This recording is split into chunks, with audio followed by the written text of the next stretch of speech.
ഈശോ മിശിഹായ്ക്ക് സ്തുതിയായിരിക്കട്ടെ. ഇന്നത്തെ തിരുവചനം മത്തായി സുവിശേഷം 2-ാം അധ്യായം 3-ാം തിരുവചനം. ഇത് കേട്ട് ഹെറോദേസ് രാജാവ് അസ്വസ്ഥനായി, അവനോടൊപ്പം ജെറുസലേം മുഴുവനും.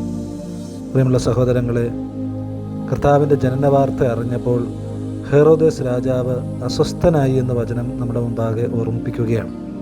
എന്തുകൊണ്ടാണ് ഹെറോദേസ് അസ്വസ്ഥനായത്? ജ്ഞാനികൾ പറഞ്ഞത്, യഹൂദന്മാരുടെ രാജാവായി ഒരുവൻ ജനിച്ചിരിക്കുന്നു, അവനെ അന്വേഷിച്ചാണ് ഞങ്ങൾ വന്നത് എന്ന് കേട്ടപ്പോഴാണ്.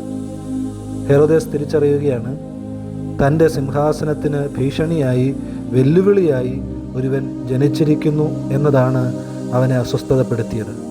പ്രിയ സഹോദരങ്ങളെ, വചനം നമ്മളെ ഓർമ്മിപ്പിക്കുന്നത്, നമ്മളോടൊപ്പമുള്ളവർ നമ്മൾക്ക് ഭീഷണിയാണെന്നും നമുക്ക് വെല്ലുവിളിയാണെന്നും കരുതാൻ തുടങ്ങുമ്പോഴാണ് യഥാർത്ഥത്തിൽ നമ്മൾ അസ്വസ്ഥരാവുകയും നമ്മൾ മറ്റുള്ളവരെ വീഴ്ത്താൻ പരിശ്രമിക്കുകയും ചെയ്യുന്നത്.